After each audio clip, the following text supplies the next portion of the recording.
నమస్తే. ఈరోజు మన స్టూడియోలో ప్రముఖ ఆధ్యాత్మికవేత్త ఆస్ట్రోన్యూమరాలజిస్ట్ శ్రీమతి జయప్రద గారు ఉన్నారు. సో మేడంతో మాట్లాడతాం. నమస్కారం మేడం. నమస్తే అమ్మా. శ్రీమాత్రే నమః. సో ఆగస్టు మాసం, శ్రావణ మాసం, కుంభరాశి వారి పరిస్థితి ఎలా ఉండబోతుంది, ఎలాంటి పరిస్థితులు వీళ్ళకి ఎదురే అవకాశాలు కనిపిస్తున్నాయి, ఓవరాల్గా ఎలాంటి జాగ్రత్తలు తీసుకుంటే బాగుంటుంది అంటారు? తప్పకుండా నాన్న. కుంభరాశి అనగానే ఏంటంటే అది నిండి కుండ లాంటిది జీవితం.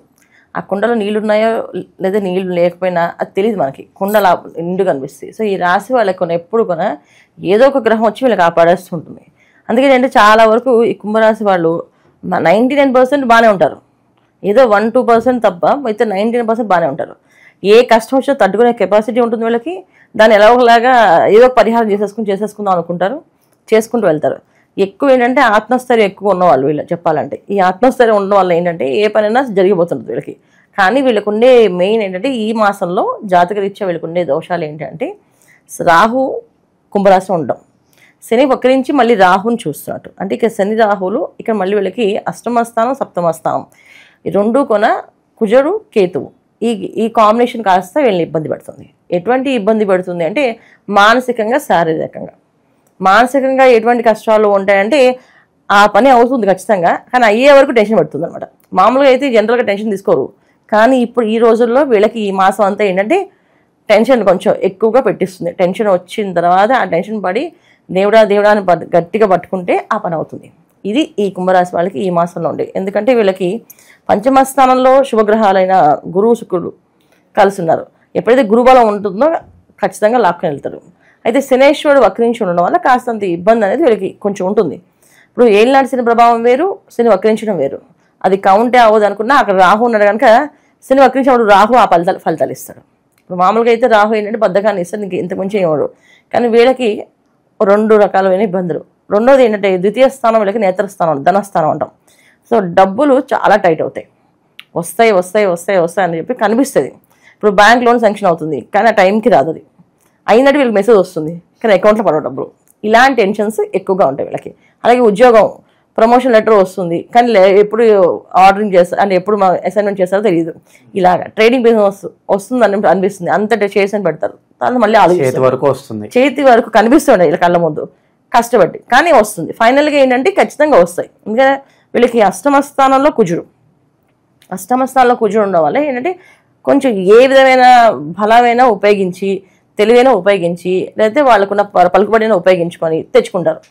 అయితే ముందు జరుగుతుందా అనేది కాస్తంత టెన్షన్ పెట్టి ఇస్తారు. సప్తమ స్థానంలో కేతు ఎప్పుడు కూడా ఏంటంటే ప్రతి విషయాన్ని బాగా డిలే చేస్తారు. ఎంత డిలే చేస్తారంటే ఇంక చెప్పక్కర్లేదు, అంత డిలే చేస్తుంటారు. వీళ్ళు సహనాన్ని, ఓర్పుని కోల్పోకుండా ముందుకు వెళ్ళగలిగితే ఖచ్చితమైన ఫలితాలు ఉంటాయి. లేకపోతే అన్నిట్లో ఆటంకాలే.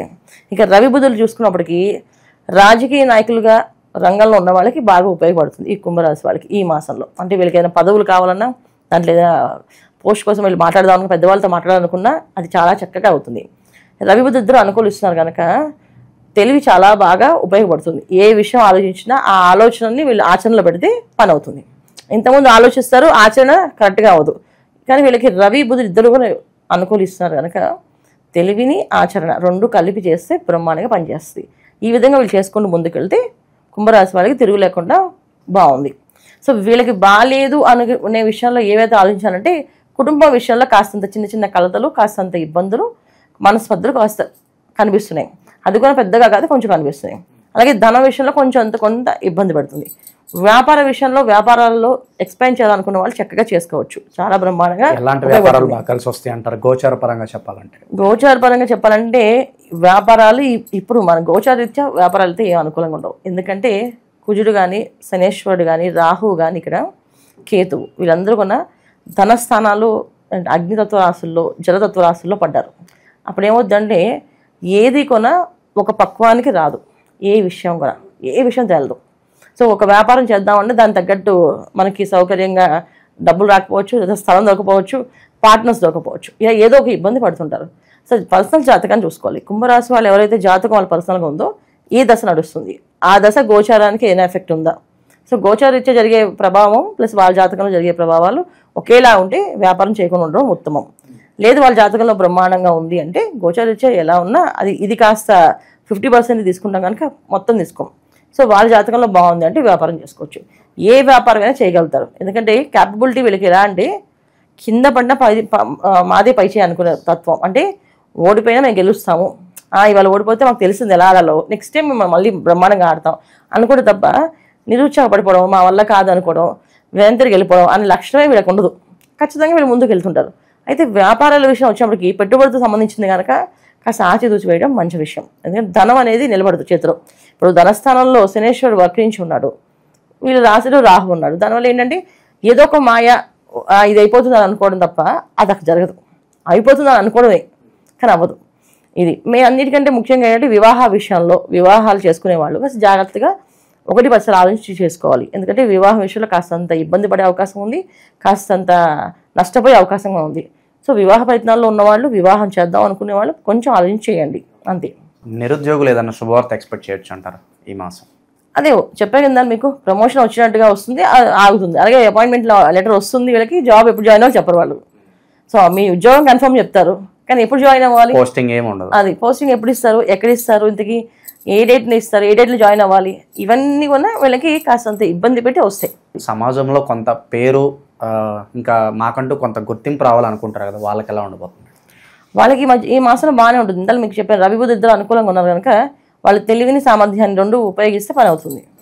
రాజకీయ పరంగా బాగుంటుందని చెప్పేదాన్ని. అలాగే గవర్నమెంట్ సంబంధించిన వ్యాపారాల్లో ఉన్న వాళ్ళకు కూడా చాలా అనుకూలంగా ఉంటుంది. అంటే గోచార పరంగా ఇప్పుడు ఫలితాలు ఏమన్నా బాగుందంటే బాగుందని చెప్తారు, కానీ కామెంట్స్లో కొంతమంది మేడం మీరు బాగుంది అంటున్నారు, మా జీవితం ఎలాగే ఉంది మేడం, ఎక్కడ తీసింది అక్కడే ఉంది అని అనుకుంటూ ఉంటారు. ఎందుకు ఇలా జరుగుతుంది అంటారు? ఇది జాతకాన్ని ఖచ్చితంగా పరిశీలించగలమా. ఎందుకంటే మన జాతకం అనేది పురుషార్థాలు అంటారు. అంటే ధర్మార్థ కామ మోక్షములు.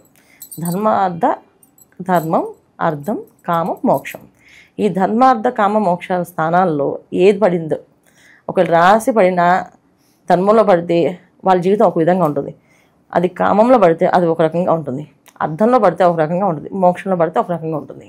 సో వీళ్ళు రాశి ఎక్కడ పడింది, తర్వాత రాశి అంటే చంద్రుడు ఉన్న రాశి, అంటే వీళ్ళు పుట్టినప్పుడు చంద్రుడు ఎక్కడున్నాడో దాన్ని రాశి కింద లెక్కేస్తాం. వీళ్ళు పుట్టిన టైం ఉంటుంది, ఆ టైంని లగ్నం కింద లెక్కేస్తాం. సో లగ్నం ఏమైంది, ఈ లగ్నం ఎక్కడ పడింది, ఈ ధర్మార్థ కామ మోక్షాల్లో పడిందా చూసుకోవాలి. అలాగే కారకత్వాలు చూసుకోవాలి, దశ అంతర్దశలు చూసుకోవాలి. పుట్టినప్పుడు నక్షత్రం వంశోదయ దశ అని ఉంటుంది. పుట్టగానే తల్లిదండ్రులకు బాగా యోగం ఉంటుంది. కొంతమంది పిల్లలకి వాళ్ళ యోగం అనుభవించాల్సింది తల్లిదండ్రులకు వస్తుంది. ఎందుకంటే మరి వాళ్ళు అనుభవించారు కదా, వాళ్ళు కార్లో తిరగాలి, తల్లిదండ్రులకి కారు లేదు, వాడు పుట్టగానే కారు కొనిస్తాడు. ఎందుకంటే వాడు కార్లో తిరగాలి యోగం ఉంది అబ్బాయికి, అందుకే కారు కొంటారు. అదే అబ్బాయి మంచి కంఫర్ట్గా ఇంట్లో ఉండాలనుకున్నాడు, అలాగే సొంత ఇల్లు ఉంటుంది. ఇలాంటి విషయాలన్నీ కూడా పర్సనల్ జాతకంలోనే వస్తాయి. మా జీవితం ఇలాగే ఎందుకు ఉంది అంటే మీరు పర్సనల్గా జాతకం చూపించుకోవాల్సిందే. చూపిస్తేనే మీరు పూర్వజన్మ ఏం చేశారు, అసలు ఈ జన్మ ఎందుకు తీసుకున్నారు, ఈ జన్మలో మీరు ఏం చేయాలనుకుంటున్నారు, అది భగవంతుడు నిర్ణయించి వస్తారు. భూమి మీద ప్రతి ఒక్క మనిషి భూమి మీద రావడంతో ఒక ఆశయంతో వస్తారు. ఆ ఆశయం అనేది ఏంటి అనేది తెలుసుకోవాలి. అలా తెలుసుకోవాలంటే మన జాతకం చూసుకోవాల్సింది. అంతేగాని మన గోచార ఫలితాలు మన పర్సనల్ జాతకానికి ఎప్పుడు కూడా అంటే పర్ఫెక్ట్గా మ్యాచ్ అవుతాయని కాదు. ఒక్కొక్కసారి ఏంటంటే ప్రకృతి మనకి సహకరిస్తుంది. గోచార ఫలితాల్లో అనుకూలంగా ఉంటే మన జాతకంలో ప్రతికూలంగా ఉన్నప్పటికీ కూడా ప్రకృతి మనకు సహకరిస్తుంది. ఇప్పుడు నాకు తినే యోగం లేదనుకోండి, సరే పక్క వాళ్ళు తినే యోగం పెట్టే నేను అవకాశం ఉంటుందా, నేను అన్నం పెట్టగలుగుతాను. చాలామంది డైటింగ్ అని చెప్పి తినడం మానేస్తున్నారు పాపం, ఓన్లీ మన జ్యూసులు ఫ్రూట్స్ తాగుతున్నారు.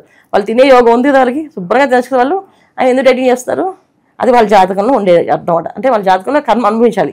ఇన్ని రోజులే బియ్యం గింజలు తినాలని రాసింది, అన్ని రోజులు బియ్యం తినేస్తే ఆపేస్తారు, మిగతా ఆహారాలు తింటుంటారు. ఇలా ప్రతిదీ కూడా మన జీవితాన్ని జాతకాన్ని ముడివేసుకుని చూసుకుంటుంటే రైట్ అండ్ రాంగ్ తెలుస్తుంటుంది ఎప్పుడు కూడా. ఓవరాల్గా ఈ శ్రావణ మాసంలో ఎలాంటి పరిహారాలు తీసుకుంటే బాగుంటుంది అంటారు ఈ రాశి వాళ్ళు?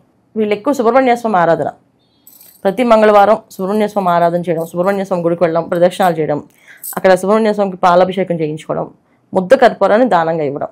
అంటే ముద్ద కర్పూరం 90 గ్రాములు కొని స్వామివారికి సమర్పించడం, అక్కడ అర్చన చేయించడం. ప్రతి మంగళవారం తప్పకుండా క్రమం తప్పకుండా ప్రతి మంగళవారం సుబ్రహ్మణ్య స్వామి ఆరాధన, సర్వణ భవాని మంత్రం అని అనుకోవడం, లేదా సుబ్రహ్మణ్యాయ నమః అనుకోవడం, ఇది చదువుకుంటూ ప్రదక్షిణాలు చేయడం కానీ చాలా చాలా విశేష ఫలితాలు.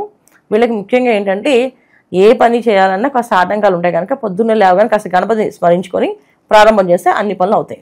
ఓకే, ఓవరాల్గా ఈ శ్రావణ మాసం ఈ రాశి వాళ్ళు ఏ విధంగా చేసుకుంటే బాగుంటుంది అనేది అద్భుతంగా వివరించారు. ధన్యవాదాలు. నమస్తే అమ్మా. శ్రీమాత్రే నమః.